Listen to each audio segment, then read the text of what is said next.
player historically, and so like getting into his team here, we'll see the sort of adaptations that he's bringing and the sort of skills that he's bringing across from his TCG background.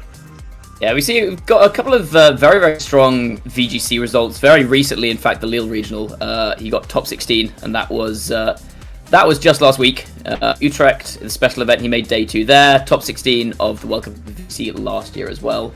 As you said, formerly a TCG player, he's qualified for Worlds in TCG 4 times. So interesting to see how those skills transfer over. And having a look at this team, the first thing that stands out to me here is going to be this Clefairy. Clefairy historically has always been a strong support Pokemon with the Friend Guard ability, with ability to Eviolite, really boosting its bulk, and then Follow Me and Helping Hand, both very strong supporting moves, next to something like a Swords Dance on this King Gambit, allowing it to set up.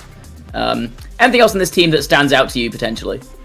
I think it's the Glimmora, but without Dondozo and Tatsugiri, Matt, because at the end of the day, like, Glimmora is one of these really strong Pokemon in the format, kind of like Nihilego from previous years' formats, where it's a really strong Pokemon, but it does have that weakness in its Poison Rock typing, where great offensive typing, not so good defensively, and usually that gets paired with Dondozo Tatsugiri to kind of patch up those particular weaknesses, or at least knock out the Pokemon that it doesn't really like seeing. And so, yeah, I really like seeing Glimmora outside of that environment and getting its opportunity to shine without the cast that it likes to be with most. Yeah, I think also Glimmora often plays a much more defensive role on those teams, because with Dondozo teams, if you can get up a layer of Toxic Spikes with the Toxic Debris ability, or maybe you can get off a Mortal Spin with Glimmora, Dondozo can now just stall out the rest of the game. But this Glimmora looks like it's built much more for offense. There's not really a stall element to this team. You're not going to benefit a huge amount from the Toxic Spikes going up. Obviously, the extra damage is nice. You're not going to complain about a bit of extra poison damage every turn, but the team is not built on stalling for that. The Toxic Debris, if you get hit by a physical attack, a Storm Tantrum from Landorus, for example, it's a nice bonus, but this Glimmora is built, by the looks of things, around just dealing damage. It's got a very strong offensive type, good coverage with Earth Power, so I think that'll be the aim of this Glimmora, trying to put some holes in the opposing team a bit more immediately than it does on the Dondozo builds. And maybe setting up for that King Gambit, going, or allowing it the space to get up a Swords Dance, maybe go for those Sucker Punches to pick off some weakened targets, or even with that Focus Sash as a nice little end game scenario. But let's cut across to Christian's team, and let's see what Christian's going to be running instead. Now, I got that completely wrong previously. I'm gonna throw that out there because Christian is actually our TCG player between the two of our competitors here, getting 4 Worlds competition, Worlds invitations in the trading card game, as mentioned earlier, and a regional top 8 in the 2023 season. So yeah, great achievements there, and I do think like it's pretty worth saying that all of these things get a little bit of a transferable skill. You know, if you're good at TCG, if you're good at any other particular competitive game, that really does lend itself to playing in any other competitive game because all of those skills are matched. Yeah, I actually, on the way back from Worlds this year, I ended up chatting with some TCG players at the airport at a stopover in Shanghai. They taught me how to play the game and I ended up beating one of them. So clearly there's some transferable skills there. But let's have a look at Christian's team here. Again, we see the Fire Ogerpon, same as on Boris's team. But everything else, very, very different, apart from the Iron Hands. But Iron Hands is on every team at the moment, so that goes without saying. We see a pretty standard core here of Tornadus, Fluttermane, Chien-Pao, Ogerpon, Iron Hands. You know, very, very strong, kind of tried and true Tailwind setup, very offensive. But we also see this Gastrodon here, which is not a Pokemon we see a huge amount. It's running Yawn here, Recover, Muddy Water, and Earth Power. A very nice check into something like maybe an Urshifu, which could give this team a lot of trouble. A Heatran as well, which can be a bit annoying for an Ogerpon potentially. So a very interesting addition, not something you often see paired with Tailwind. No, but I do like the pairing with the Half-Flame Mask because, you know, it provides a little bit of protection. The Urshifu that you mentioned, any other strong water attacks, and especially I'm looking at the Iron Bundle for Boris's team, that will be quite key here. And especially with that Fire Terror type as well. Usually Gastrodon's weakness being that 4 times weakness to Grass, and Freeze Dry more notably in this particular set gives it a little bit of trouble. But with its ability to go for a Terra, go for that Terra Fire, take away those particular weaknesses, and make itself a really difficult Pokemon to knock out, especially with that Yawn support. But we're going to be able to get into our games. We'll have to see how these players have decided to lead against each other in here. All of the speed control on Christian's side of the field, and a little bit more redirection on Boris's side of the field. Let's see how this shakes out. Redirection is basically speed control. There's an Icy Wind in a bundle, so that's fine for today. We won't be calling it a day just yet, Matt, as these two leads. It's going to be the Clefairy and King Gambit out for Boris's side of the field. Iron Hands and Tornadus leading the day for Christian. It's a really interesting lead matchup, I think, because this Tornadus can't really safely click attacks here, because Icy Wind will definitely drop the speed on King Gambit, and Bleak Wind Storm has the risk of dropping the speed. So you potentially give it a free Defiant boost.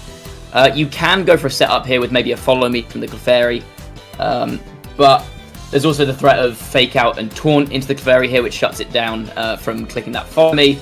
And if the Clefairy gets taunted, now this Iron Hands is putting a lot of pressure on King Gambit. Well, it's going to be the Fake Out straight out of the gates there onto that King Gambit, making sure it's not going to be setting up that Swords Dance. Boris going for a Follow Me, redirecting that taunt away from the King Gambit. Not really effective whatsoever, but it's just making sure that that Clefairy isn't going to be able to do anything further in this match. And actually, looking at that Clefairy set, Matt, it's looking like it doesn't have any other options than support moves right now.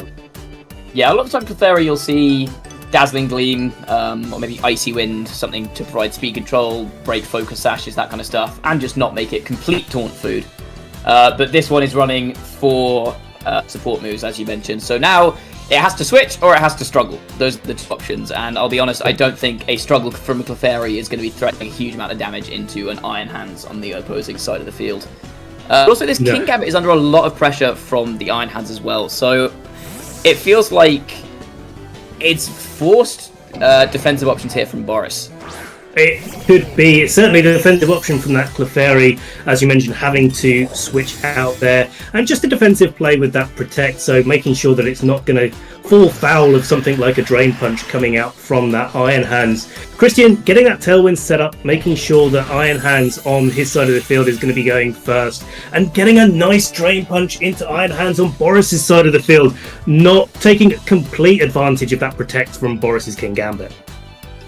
Yeah, I think it's a nice move there from Christian, saying, look, this King Gambit, it's not threatening that much if it doesn't protect, and I think it's very likely it does protect. The Clefairy's forced to switch, so you can pretty safely go for a Drain Punch into that slot. Just getting a little bit of reward. Oh, that's a dangerous move. Out. Is it going to be getting the drop? No, the drop's coming out here. That King Gambit not particularly happy about that, but a Counter Cleave coming out. Iron Hands stops from doing any damage for the third turn in a row to that King Gambit on Boris's side of the field. A nice little bit of chip damage there on the Tornadus. Christian is a braver man than me. I think in my entire career I've clicked Bleak Wind Storm into a King Gambit once. I got the speed drop and I immediately lost the game. Never again. Never again. Yeah, this King Gambit is still under a lot of pressure. Yes, it can take out the Tornadus here if Tornadus attacks and it goes for... then King Gambit goes for a Sucker Punch maybe. But if you do that, then you're eating a Drain Punch, and you can maybe bring the Clefairy back in, but Tornadus is again threatening a Taunt. So I guess maybe you want to try and clear out the Tornadus this turn, get rid of that threat to the Clefairy and bring that in, but this is a weird... Doesn't need to clear it out whatsoever. That Tornadus is going to be leaving the field on its own. Chen Pao coming onto the field in its place, and that's going to boost up the damage from Iron Hands on Christian's side of the field, but also Boris is attacked into the Iron Hands as well on from Boris to Christian's side. Two Iron Hands on the field always gets a little bit confusing there. Wow, that's a lot. A little bit more damage, and look at that damage coming out with a critical hit onto that Clefairy. Yeah, that's a lot of damage on the Clefairy. That's a resisted 75 base power move. Obviously with the crit, but you see the effect of that Sword of Ruin there. The amount of damage on the Clefairy is very impactful here. That's probably in range of a Wild Charge or a Heavy Slam now. So a lot of offensive threat again coming out from Christian's side. The Iron Hands is scaring the Chen Pao a little bit. Well, scaring it a lot apparently. Very much so, yeah. Chen Pao just going for a Protect and Clefairy going for a Follow Me, but with risk of Heavy Slam coming in here, this Clefairy's not looking like it's going to be staying on the field, and indeed it is going to be knocked out from that heavy slam here. We're going to see a drain punch coming out from Boris's side of the field onto Iron Hands on Christian's side. A really nice bit of chip damage there onto Christian's Iron Hands, but I think more notably, Boris's Iron Hands is getting a little bit of help. I think it needs that at this stage. I think Boris is going to do with all the help they can get here. The speed advantage with this Chen Pao is still in Christian's favour. It's going to be a dangerous turn, I think, here, because the Iron Hands is unprotected on Boris's side, because it's got an Assault Vest, it can't protect, it's forced to either switch or just tank the hits. But at the same time, can Christian afford to ignore the Ogerpon on the field? Ogerpon famously does a lot of damage, especially if it goes for that terrestrialization. So it becomes a call of where you aim your moves. Do you want to try and stop the Ogerpon from attacking? But then if you do that, you also risk hitting the spiky shield. So it's a bit of a call this turn, and it'd be interesting to see what the call is from Christian. Well, that Tornadus is looking like it might be taking a little bit of damage. That famous damage from the Ogerpon you mentioned there, Matt, on the switch in. We're going to see that Fire Terror coming out from the Ogerpon on Boris's side, getting that attack boost from the Embody aspect. And yeah, that's going to put a lot of pressure on the field. Christian does have some ways to deal with that Chen Pao. Could be going for maybe a Sucker Punch or just some raw damage into it. Oh, what a great call from Boris there. Not being weak, or in fact turning into a resisted hit with that Fire Terror from the Ice Spinner there. I think Christian making the call that it wasn't going to be going for a Terror that turn, and instead losing the Tornadus, not doing as much damage, losing the Chen Pao straight afterwards. That's 2 knockouts for Boris, and Christian looking on the front foot the first few times of this game, but Boris really turning it around. Yeah, that terrestrialization on the Ogerpon turned out to be very crucial there. Interestingly, though, Christian does have Crunch on his Chen Pao, which hits for the same damage as Ice Spinner, and maybe would have covered for that Terror a little bit better. So, potentially a bit of an oversight from Christian there. Could have got a bit more damage down on the Ogerpon. And now, as you said, the momentum feels like it's very much shifted a bit more in Boris's favour, but we see the Ogerpon from Christian come in now, and again, that Ogerpon also has terrestrialization available to it. It's going to put on its big mask, it's going to hit you with its big cudgel, it's going to do a lot of damage. It certainly is, and if it's going into that King Gambit on the switch in, that King Gambit's, well, I'm going to say this, I'm going to go out on a limb here, Matt. It's not going to appreciate an Ivy Cudgel to the face. Yeah, I think maybe a +1 Terror boosted super effective Ivy Cudgel is maybe it's a roll. I don't know my counts, but I would say it's likely to take out the King Gambit here if that is where it is aiming. I think so. Ogerpon, though, on Boris's side, I think wisely going for the spiky shield there. Maybe get a little bit of chip damage onto this Iron Hands, as he's correctly predicted the Ogerpon will be the target of Iron Hands fake out. Iron Hands taking that little bit of damage, but it's a Stomping Tantrum, and that's still enough. Yeah, that's knocking out the King Gambit. Critical hit, actually critical hit, and this one I don't actually know the counts on that. I don't think that the Stomping Tantrum necessarily would always knock out that King Gambit, but it's going to have been close. Yeah, I think so. I think, though, in that situation, similar to the Crunch last turn, I don't think there's really any reason for Christian to not go for the Ivy Cudgel there. Iron Hands doesn't have terrestrialization available to it at the moment, so it can't turn into that Fire type. And in fact, when you terrestrialize, your Ivy Cudgel is doing significantly more damage than Stomping Tantrum, even if Stomping Tantrum is super effective. Plus, obviously we saw the crit there anyway, so this Ogerpon doesn't particularly care about it, but there's also the high crit chance on the Ivy Cudgel as well. So I think maybe a couple of slight lapses from Christian there, but still picks up the KO. Whether or not it was fortunate, we don't yet know. And now it's a very even game with Ogerpon and Iron Hands on both sides. We're kind of seeing a little bit of a mirror match here, and a mirror of the previous turn as well. Iron Hands also faking out into that spiky shield, taking a little bit of damage for its troubles. But then Boris is going to be able to get that Ivy Cudgel out onto the Iron Hands on Christian's side of the field. We're going to see the reveal of the last and final Pokemon on Christian's side, and correct me if I'm wrong here, Boris only has 2 Pokemon to his name as well at the moment. Well, no, Christian's only got 1. No. We've already seen the Tornadus and the Chen Pao. Yeah, absolutely. Okay, so Ogerpon versus Ogerpon and Iron Hands here. A little bit uphill here for Christian. Yeah, I think Ogerpon speed tier has become a very important factor in this matchup as well. Because if Christian's got the faster Ogerpon, this is definitely not over. I don't know if we saw that in any previous turns. I think they've always been spiky shielding in front of the other one. We can see here Boris deliberating between going for the Stomping Tantrum and going for the spiky shield. You can either hold forwards here, or you can maybe hope your opponent goes for the Stomping Tantrum into a spiky shield and get a bit of a free turn, but as we saw there, correct call to go for the Stomping Tantrum. And absolutely. Will pick this up. Yeah. And that's going to be game one for Boris.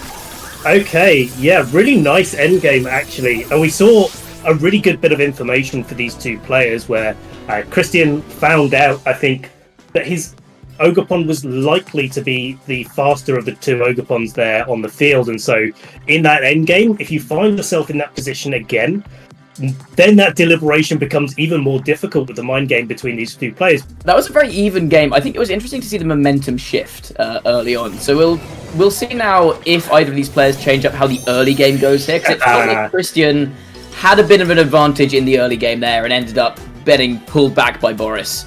But we see a very, very interesting lead here from Boris. I really, really like this adjustment, bring the Glamora. King Gambit really didn't do a lot in that previous game, and I think Boris was playing a lot of the game one a turn away. Now with that Glamora on the field, both it's going to threaten Toxic Spikes, which damage over time is always a really nice thing, but more importantly, neither of these Pokemon on Boris's side are going to fall foul of a taunt, and so that Tornadus isn't looking quite as threatening as it did in the previous game. Glamora can kind of ignore it, and Iron Hands is going to have to do a lot of work to be able to get through this Glamora. Oh, we see the Gastron as well. Adaptations from both sides, but I think that just makes the adaptation to bring the Glamora here even stronger. Because those Toxic Spikes now, if you look at what Christian's got on his team, we've got the Iron Hands, we've got the Gastron, both Pokemon that want to sit around, be very, very bulky for the entire game. If Boris can manage to get a layer of Toxic Spikes up here, that's going to be a lot of very, very valuable damage over time.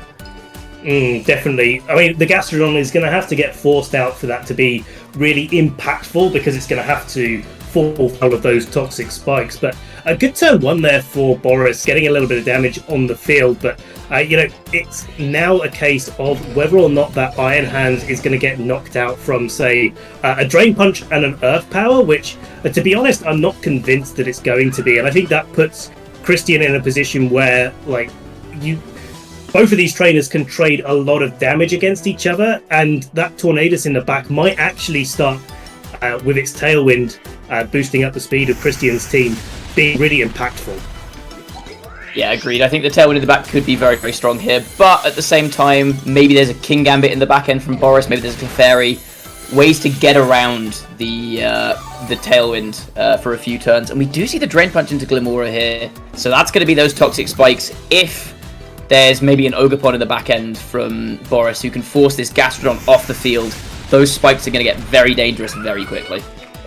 Earth Power, though, coming into Iron Hands. So double Earth Power turn here for these trainers. Not doing really a lot of damage to either Iron Hands, just because of the way that they're holding those Assault Vests. And Iron Hands just doing Iron Hands things. Interesting, I think, there to see that we saw the Drain Punch, the physical move, go into the Glamora and not the Earth Power. It feels like with that Focus Sash, maybe you'd want to double up into it, or maybe just hit it with the Earth Power. But one way to get around a potentially dangerous set of Toxic Spikes is just to not hit it with any physical moves. Because I don't think it's threatening either Pokemon too much here. We saw there the Earth Power into Iron Hands. Didn't do that much, because like you said, Iron Hands does Iron Hands things. And maybe just hit that with a special move, leave it on the field. But now we start seeing... Oh, look, Gastrodon's doing Gastrodon things now. An Earth Power and an Iron Hands Drain Punch coming out into it, not picking up the KO there. Drain Punch in reply from Christian's Iron Hands, getting back to nearly full hit points. We'll have to see if that Earth Power... No, it's the Muddy Water coming out. Whoa. And that might be enough to knock out the Gastrodon in it. Oh, no, the Glamora, in fact. Oh, but we've also got an accuracy drop coming out on those Iron Hands. So, looking like that Iron Hands on Boris's side is feeling a little bit cross-eyed right now. Yeah, you're right. All these Pokemon are doing the things that these Pokemon do. This is the insightful commentary that we are here for. There we go. We see that Ogerpon coming in here. Gastron on very low health. no Intimidate from either team here as an option. I mean, this Iron Hands doesn't necessarily need to switch, but it's made itself a little bit of a target here. And again, I think once Boris starts putting on pressure, either taking knockouts or forcing switches, that's when that Toxic Spikes may start to become a bit more of a factor. Worth noting as well that this Chen Pound potentially has that Focus Sash item. So if that Chen Pao is there for Toxic Spikes, that one little bit of chip damage, that's effectively a whole second attack on the Chen Pao. So that, I think, where a lot of impact could come from there as well. Yeah, we'll see. I mean, it looks like Boris is kind of weighing up going for the Ivy Cudgel on that Iron Hands, whether or not it's going to be able to take the hit. I think that Muddy Water from the previous turn on that Gastrodon makes a big difference to how Boris is playing this turn, because you've kind of got to weigh out what happens if I do miss that attack from Iron Hands. Can I come back if it doesn't land into the Gastrodon, for example? But Boris going for the Terror, getting that Ogerpon all set up on the field. Ivy Cudgel being the move of choice into that Iron Hands, gonna launch its way in. It's not going to worry at all. The crit. It's not a crit. No, man, it was just a KO. The Iron Hands continues to be accurate here, knocking out that Gastrodon. Another turn where Boris gets a double knockout. I don't think I've ever seen an Iron Hands get one shot by a neutral move when there's not been a Chen Pao on the field. I have seen it before. I played a match where I was using a Half Flame Ogerpon where I was playing 5 Pokemon versus 3. My opponent had a Chen Pao on the field, and it was actually my Chen Pao. Because my opponent proceeded to get one shot by an Ivy Cut on Iron Hands, and then he proceeded to get one shot by a Horn Leech on a non-terrestrialized Water Ogerpon, just because that Chen Pao was sat there. But I don't think I've ever seen it without the Chen Pao. That is a lot of damage. And now... Also, I mean, that Iron Hands had taken a little bit of chip damage, so maybe that's impactful. And as you're saying, Matt, now that the Ogerpon's on the field, and now it's Boris is going to have to be careful. Yeah, the Ogerpon's also on a bit of a timer now. I think Ogerpon is not the Pokemon on Christian's team that would be the most worried about the Toxic Spikes, because it wants the game to be over very quickly before Poison can make that much of an impact. But still, that extra chip damage is always going to be nice. You know, maybe it turns kind of a 2-shot, a 3-shot into a 2-shot from Iron Hands or something like that. So, I don't know, this is a weird endgame to navigate, I think, for both players still. Yeah, certainly a lot of things both of these players have to think about. Spiky Shield, though, going to be a little bit more of a defensive play there. But Boris seeing right foot, Tornadus going for the Tailwind, but it's going to be knocked out right after that Iron Hands on Boris's side of the field. Presumably going to be taking a little bit of damage from the Wild Charge going into that Spiky Shield. And again, we're at this end game where Boris has 2 Pokemon, and Ogerpon is the only Pokemon left on the field there for Christian. Well, I think you've miscounted again. Boris still has 3 Pokemon, doesn't he? Or am I miscounting? Because you saw Glimora and Iron Hands. We've only seen the Glimora as the other one, so yeah, absolutely. I'm not very good at counting this morning, Matt. I was going to say, it's good that one of us can count. Yeah, this is a really rough situation here for Christian. I think that last turn looked like Boris just hedging into the Tornado, saying, look, I'm going to double that down. If you terrestrialize your Ogerpon and you take out my Ogerpon, I'm still going to kill the Tornadus with my Iron Hands. It's still a 2v1 situation. And I think at this point, this game is pretty wrapped up. I don't really see a way out for Christian, but we are going to see an attempt at the very least. Here comes another Terrifier Ogerpon. Well, it really comes down to the accuracy drop on the Iron Hands, I think, is the way that Christian has through this match. I mean, that Iron Hands is not guaranteed to hit with any attack. If Christian is able to knock out the Ogerpon on Boris's side of the field, it'll be a different story. But no, again, Christian targeting into that Iron Hands, getting the knockout there, but Boris seeing right through it. Dumping Tantrum, games 1 and games 2, knocking out Ogerpon on Christian's side of the field, and the match will be going to Boris. Yeah, a tough endgame. I think, again, they're trying to make a call on a Spiky Shield from Boris's Ogerpon.